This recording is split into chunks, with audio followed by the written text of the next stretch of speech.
We stood side by side on the stage, both in caps and gowns, both clutching identical diplomas with the University of Michigan seal embossed in gold. The applause was thunderous, the air electric, and for a moment I believed this was a shared victory. That maybe, just maybe, we were finally equals. I was wrong. 1 week later, I stood in the kitchen of our childhood home, staring down my mother as she arranged pastel cupcakes on a silver-tiered stand, the ink on my medical degree still fresh in my hands. "Sophie deserves it more," she said without looking up, her voice calm, almost bored. "She's the child we couldn't afford to lose again." The words were a slap. I blinked. "Mom, we graduated together. Same GD. Same rotations. Why would you and Dad pay off Sophie's $150,000 in loans and leave me with mine?" My voice trembled despite every effort to hold steady.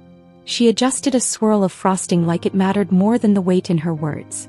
"You've always been resourceful, Emily. You'll figure it out."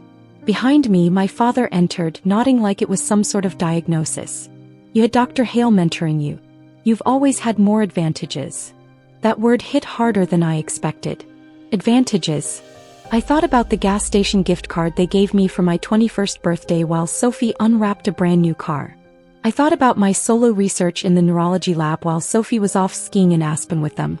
I thought about every science fair, every sleepless night, every time I came home to an empty chair in the audience. Resourceful. That was their word for neglect. I looked down at the cupcakes. They were perfectly piped in pink and gold, the little toppers reading, "Congratulations, Dr. Sophie Hart." Not a single mention of me. Not even a "both of our girls" card. "We're twins," I whispered, not even to argue, just to say it out loud. 6 minutes apart. Same DNA. Same drive. My mother finally looked at me. There was no malice in her eyes, only something worse. Apathy. "Sophie's always been more dedicated. You had your books and your little science projects." She focused. I wanted to laugh. My little projects were the reason I had any chance at a fellowship. I'd spent high school summers buried in neurology texts while Sophie tanned at the lake. I worked in trauma labs while she went to music festivals. But they had their narrative and nothing, not even facts, could dislodge it. My phone buzzed. It was Dr. Hale. "Patterson Fellowship has news. Meet me ASAP. Urgent." I stared at it, pulse quickening. That fellowship was my shot. Full loan forgiveness, research freedom, housing in Baltimore. Johns Hopkins. Everything. But Dr. Hale wasn't the type to say urgent lightly. Something was wrong. "Will you be at Sophie's party?" my mom asked as I grabbed my coat. It would mean a lot to her. Of course. I was still expected to clap from the shadows. "Yeah," I said, already halfway out the door. "Wouldn't miss it." The wind outside howled against my windshield as I sped down Woodward Avenue, the Detroit skyline bleeding into the gray March sky like an old bruise. My fingers gripped the steering wheel so tight my knuckles ached. The text from Dr. Hale looped in my mind like a siren. Urgent. She wasn't dramatic, never had been. So if she said it, it meant something real. I pulled into the lot outside the university's research wing, my old haunt, the building I'd practically lived in for 4 years. The concrete facade looked colder than ever.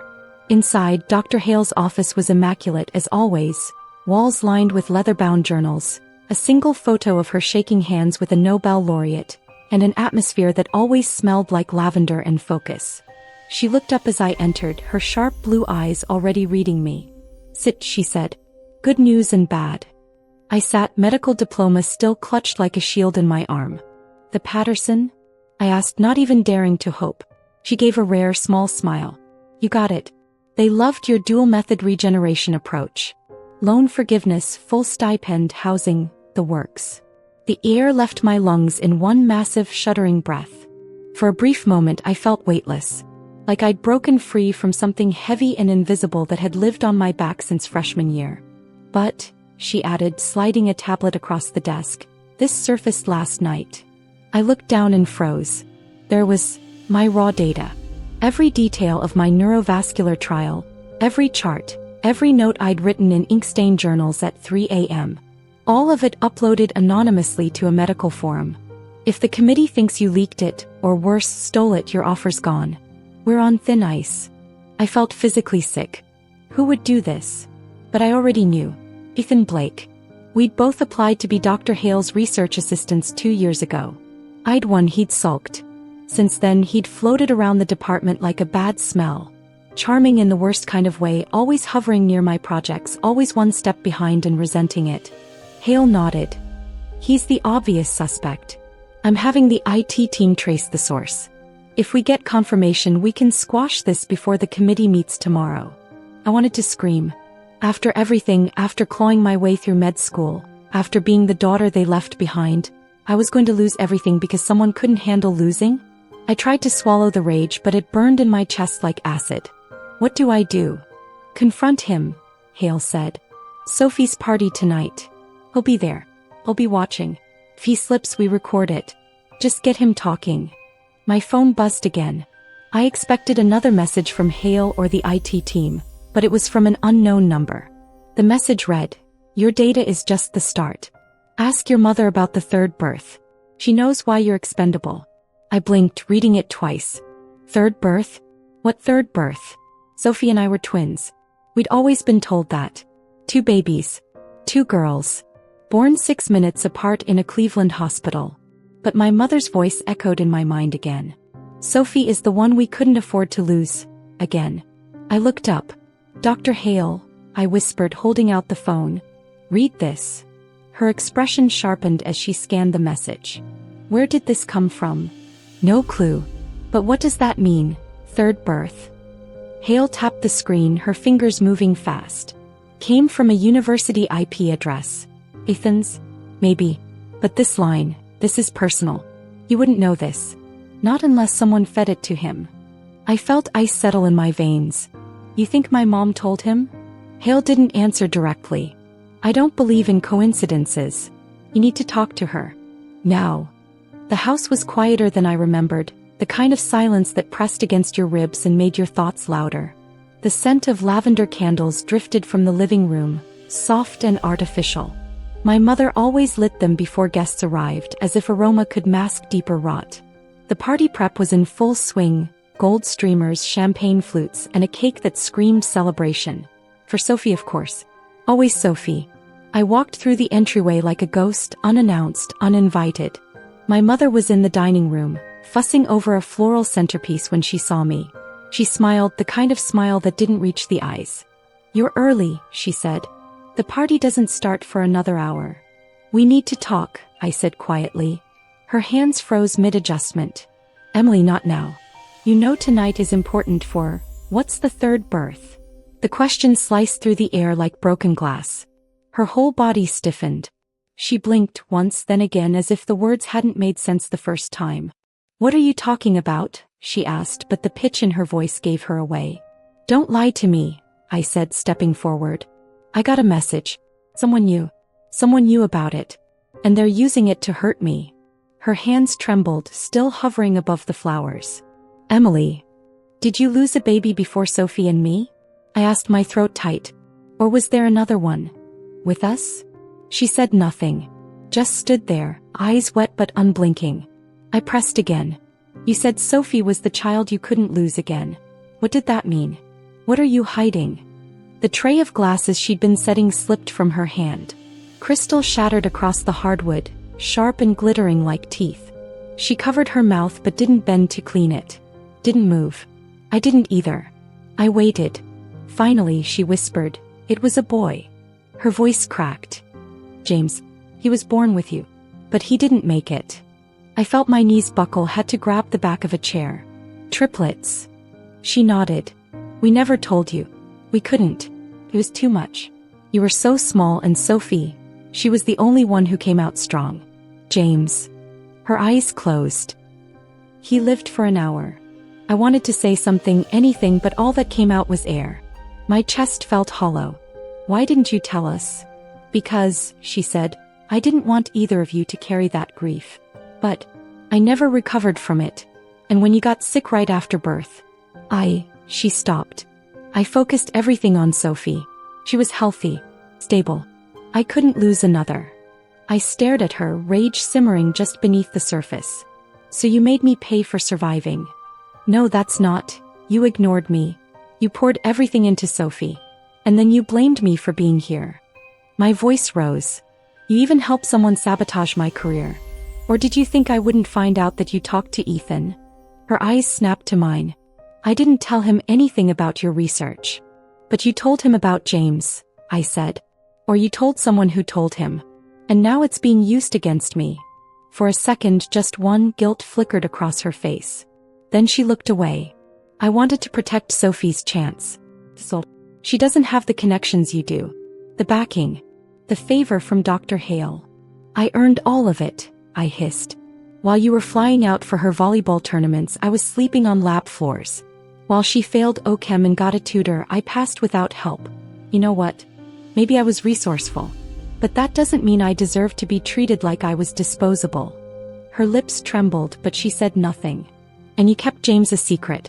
You rewrote our story and expected me to be okay living inside a lie. Behind us, the front door opened. My dad's voice called out from the foyer. I turned and walked past him without a word. He asked where I was going. Out, I said.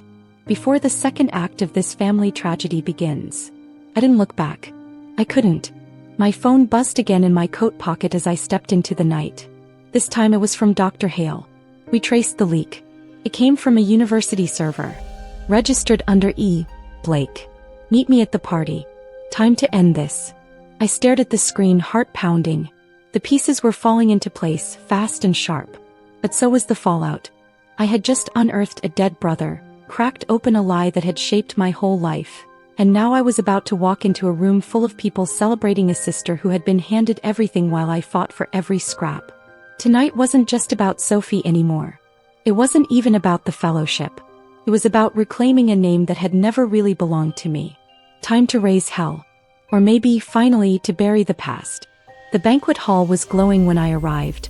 Gold lighting spilling across polished floors, strings of white orchids hanging from the chandeliers, and a crowd that looked more suited for a political fundraiser than a graduation party. People wore expensive smiles and held champagne like props. And in the middle of it all was Sophie, glowing in a white dress with gold accents, like some medical school debutante. She laughed effortlessly, leaned into cameras, kissed cheeks. Our parents flanked her like royal advisors. I stood near the entrance for a full minute before stepping inside, letting the air fill my lungs like armor. I didn't belong here. I never did. But tonight wasn't about belonging. Tonight was about truth. Dr. Hale caught my eye from across the room and gave a subtle nod. She stood near the bar, composed as always, her phone in hand. I moved toward her, weaving between old professors and family friends who barely registered my presence. He's here, she said before I even spoke. Ethan, near the back. I've got the recorder ready. I glanced toward the far end of the hall and saw him. Ethan Blake, drink in hand, charming some pharmaceutical rep with that smug little smirk he'd perfected. His suit was too tight at the shoulders, his hair too styled, and his eyes flicked around the room like he thought he owned it. You ready? Hale asked. I nodded. Let's take him apart. I approached slowly, keeping my expression light, curious, just enough smile to disarm. Ethan, I said, you made it. He turned surprised, then smirked. Wouldn't miss it. Quite the party for the Golden Girl. Golden Girls, I corrected, voice pleasant. We did graduate together after all. He raised his glass. Cheers to that. I played along. Listen, can we talk? Just us. He hesitated, glanced at the rep beside him, then followed me toward a quieter corner near the piano. Hale stayed nearby, pretending to scroll through her phone. What's up? He asked. Wanted to congratulate me personally? Actually, I said, I wanted to ask how the data leak went. His smile cracked just slightly. Excuse me. Come on, Ethan. We traced the file. It came from your login. From the university network.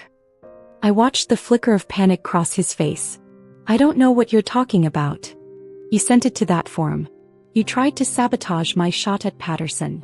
That's insane, he said, scoffing. Do you have proof?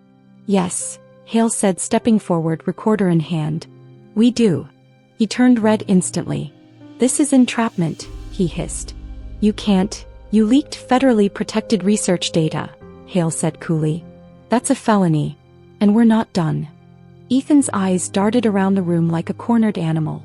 I didn't act alone, he blurted. I was told Emily's project wasn't secure. I was just doing what I was advised. By who?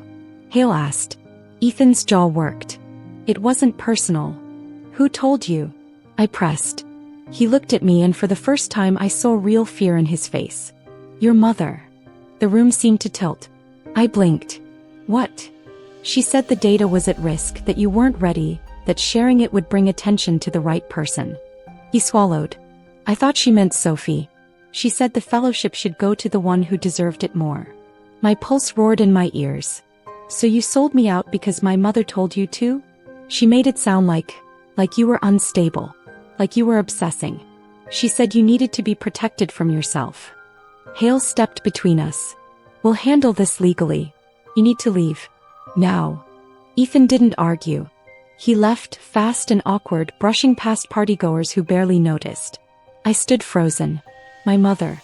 My own mother had undermined me, not just emotionally, but professionally, publicly, criminally. And she'd used Ethan as her weapon. Hale touched my arm. You okay? No, I said. But I'm not done. I turned toward the main ballroom, where a waiter was passing flutes of champagne and Sophie was being handed a microphone. She's about to make her speech, Hale warned. Good, I said. So am I. Sophie's voice rang out across the room. Thank you all for being here tonight. I'm so lucky to have such a supportive family, professors, friends. Her eyes scanned the crowd and found me. And, of course, my sister Emily, who made this journey with me. For the first time, I saw hesitation in her gaze. Maybe guilt. Maybe shame. I walked up slowly, applause still hanging in the air, and Sophie handed me the mic with trembling fingers. Hi, I said. I wasn't planning to speak tonight. But things change. I turned to the crowd. My name is Emily Hart. I'm also a doctor. I also graduated last week with the same GPA, same hours, same sacrifice as my twin sister. But tonight's party is not for me. It never was. And that's okay. Because I've learned something. The room was dead silent. I learned that family isn't always the people who share your blood. Sometimes it's the ones who fight for your name when no one else will. Sometimes it's the mentor who refuses to let you be erased. And sometimes, I said, meeting my mother's gaze across the room, it's no one at all. A beat of stunned silence. Then I handed the mic back, walked off the stage, and didn't look back. Outside, the night air wrapped around me like a breath I didn't know I'd been holding. For once, I wasn't carrying anything I didn't want. Not the shame. Not the silence. Not the weight of their expectations. Just me. And it was enough. 3 days after the party, I stood alone in the attic of my parents' house, surrounded by relics that smelled like mildew and memory. Dust hung in the air like suspended time. In one corner was a stack of plastic bins labeled Sophie High School, Sophie College, Sophie Piano Recitals. I scanned for my name. Nothing. Not a single box. Not a shoebox or a label. It was as if I had never been here at all. Except for one thing. Near the back wall, tucked behind a broken floor lamp and a warped chessboard, was an old wooden trunk I didn't recognize. I opened it slowly. Inside were 3 birth bracelets from Cleveland Mercy Hospital, faded but still legible. Sophie Hart, Emily Hart, James Hart. 3. Not 2. The 3rd bracelet had a date scrawled in black ink underneath. He lived for 58 minutes. At the bottom of the trunk was a baby blanket, soft and yellowed, with the name James, embroidered in blue thread. And under that, an envelope. I opened it. Inside was a photograph I'd never seen before. My mother, younger, pale and exhausted, holding 3 infants swaddled in pink, and blue. She looked shell-shocked. My father was beside her, unsmiling. On the back of the photo, in handwriting I recognized immediately, was a single line. We weren't supposed to have favorites. But after James, we were afraid to love what we might lose again. I sat on the attic floor, knees drawn up to my chest, the photo resting against my leg. For a long time I didn't move. I didn't cry either. I just stared. Not in pain, not even in anger, just in realization. I had been shaped by absence. Not just the absence of attention or praise or love, but by the absence of someone I never knew. James had existed for less than an hour, but he had cast a shadow over my entire life. And no one had ever told me why I always felt second. Because I wasn't second. I was third. The expendable one. The spare. But somehow I was still here. Still breathing. Still standing. I folded the photo carefully, placed it back in the envelope and closed the trunk. I didn't take anything with me. Some ghosts deserve to stay where they were buried. Back at my apartment, I found Sophie waiting outside my door. Her makeup was smudged and her hair pulled into a half-hearted ponytail. She looked tired, not in the physical sense, but in the way people do when something inside them has finally broken open. "Hey," she said. "Can we talk?" I nodded and opened the door. We sat across from each other on the couch, a silence stretching between us that only twins can sit in comfortably. Finally she spoke. "I didn't know about James. Or what Mom told Ethan. I swear to you." "I believe you," I said. She blinked, surprised. "Really? You're many things, Sophie," I said with a small smile. "But subtle isn't one of them. If you'd known, you would have said something. Loudly. Dramatically. Probably at Christmas." She laughed, and for a second we were just sisters again. Then she grew quiet. "I found a letter Dad wrote once," she said. "It was never sent. Just sitting in one of his desk drawers. It was to you. About how he wanted to tell you the truth but thought it might undo everything." "Everything being what?" "The lie." "No," she said. "Everything he thought was protecting you." She pulled a folded piece of paper from her purse and handed it to me. I didn't open it yet. I looked at her. "Do you ever wonder what it would have been like if James had lived?" "Every day," she said. "But not in the way you think. I wonder if maybe you wouldn't have had to carry so much alone. Maybe the weight would have been divided more fairly. Maybe Mom wouldn't have been so afraid of losing us that she forgot how to love us both." I didn't reply. Some truths don't need echoing. They just need to be heard once. Sophie reached for my hand. "I know we can't go back. But if you'll let me, I'd like to be in your life. On your terms. No more parties I'm the star of. No more silence from me. And no more pretending," I added. "Exactly," she said. "No more pretending." She stood up to leave. At the door she paused. "You're stronger than I ever gave you credit for." "That's because you never looked close enough," I said. She smiled, nodded, and left. I stood alone again, but this time it didn't feel lonely. Later that night, I sat by the window with a cup of tea and finally opened the letter. My father's handwriting was rough, uneven, like he'd written it in a rush. "Emily, I don't know how to say this out loud, so I wrote it instead. You were never supposed to feel like less. You were the one we thought would need the most protection. And maybe in trying to do that, we protected you from the wrong things.